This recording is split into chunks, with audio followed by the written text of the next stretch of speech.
ये अब हिस्ट्री की क्लास लगाते हैं जरा। जो मोदी जी वाला फॉर्मूला था वो आपको कल बड़े डिटेल में समझाऊंगा।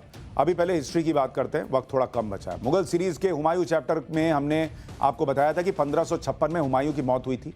उसकी मौत की खबर को 13 दिन तक दबाया गया था। उसके हमशक्ल को गद्दी पर बिठाया गया था। हुमायूं के वफादार बैरम खान ने हुमायूं के बेटे अकबर को ट्रेनिंग देनी शुरू कर दी थी। अब अकबर चैप्टर में देखिए कि आगे क्या हुआ।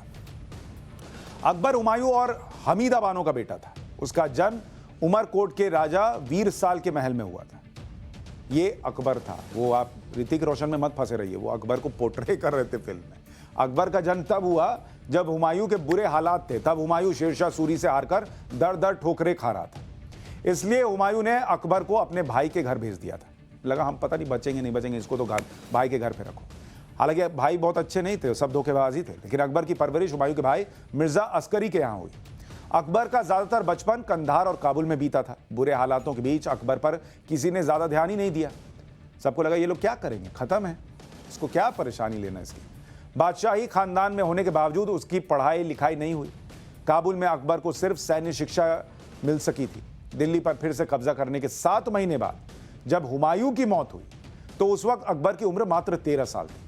हुमायूं की मौत के वक्त अकबर बैरम खान के साथ पंजाब में था।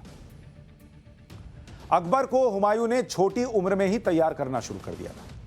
हुमायूं को लगता था कि अकबर मुगल सल्तनत को नई ऊंचाइयों पर ले जाएगा। एक होता है अंदर से गट फीलिंग भी होती है, उस जमाने में भी होती थी। 1551 में अकबर को गजनी का सूबेदार बनाया गया। उस समय अकबर की उम्र केवल 9 साल की थी।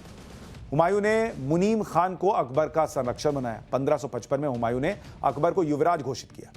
दोबारा दिल्ली फतह के बाद अकबर को लाहौर का गवर्नर भी बना दिया। मुनीम खान को हटाकर बैरम खान को अकबर का संरक्षक बनाया गया। 1556 में हुमायूं की मौत के बाद अकबर हिंदुस्तान का शहंशाह बना। पंजाब में अकबर का राज्याभिषेक किया गया था। अकबर से पहले बाबर और हुमायूं बादशाह शब्द का प्रयोग करते थे, लेकिन अकबर को शहंशाह कहकर बुलाया गया। शहंशाह का मतलब होता है जिसके अधीन कई बादशाह हों, मतलब बादशाह से ऊपर वाला। जिस वक्त अकबर हिंदुस्तान का शहंशाह बना उस वक्त पूरा देश अलग अलग राज्यों में बटा हुआ। अंग्रेज इतिहासकार डॉक्टर वी स्मिथ के मुताबिक अकबर भले शहंशाह बन गया था, लेकिन उसके कब्जे में बहुत कम प्रांत थे। ताजपोशी के वक्त अकबर के पास केवल पंजाब था। दिल्ली पर तारदी बेग गवर्नर बनकर राज कर रहा था। राजपूताना में राजपूत स्वतंत्र शासन कर रहे थे। मालवा और गुजरात पर अफगानों का राज था। मुल्तान, सिंध और बंगाल में भी स्वतंत्र शासन था। बिहार पर उस समय आदिल शाह का राज चल रहा था। यह 1556 का साल था जो आदिल शाह बिहार पर राज कर रहा था। वो सिकंदर शाह सूरी का भाई था। आदिल शाह ने हेमचंद्र, जिसे हेमू के नाम से भी जानते हैं, को अपना प्रधानमंत्री बनाया था। हेमू आगे चलकर दिल्ली की गद्दी पर भी बैठा था। इतिहासकारों के मुताबिक आदिल शाह अय्याश किस्म का शासक था।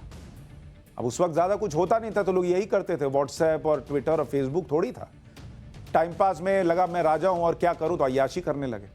उसने हेमू के हाथ में एक तरह से सारी जिम्मेदारी सौंप दी और अपना अय्याशी करने लगा। इसका फायदा हेमू ने उठाया। हेमू ने हिंदुस्तान से मुगलों को भगाने की योजना बनाई।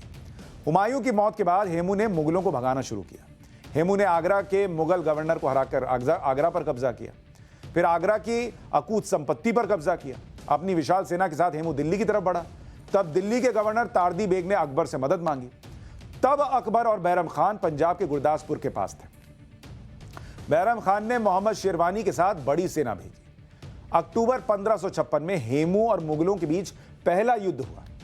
दिल्ली के पास तुगलकाबाद में यह युद्ध हुआ जिसमें हेमू की जीत हुई। अकबर के शुरुआती दिनों में ही हेमू के रूप में बड़ी चुनौती सामने आ गई। अकबर की उम्र 13 साल। सारे फैसले बैरम खान ले रहा था। हेमू की चुनौती को किस तरह से अकबर और बैरम खान ने पार किया, यह आपको पाठशाला में कल बताएंगे। लेकिन फिलहाल पाठशाला में आज के लिए इतना ही। आपको एक होमवर्क तो देकर जा ही रहा हूं। अभी सावरकर साहब वाला जो चैप्टर बताया था उसमें ट्वीट जरूर कीजिए #न्यूज़ की पाठशाला, सावरकर या वीर सावरकर। नमस्कार।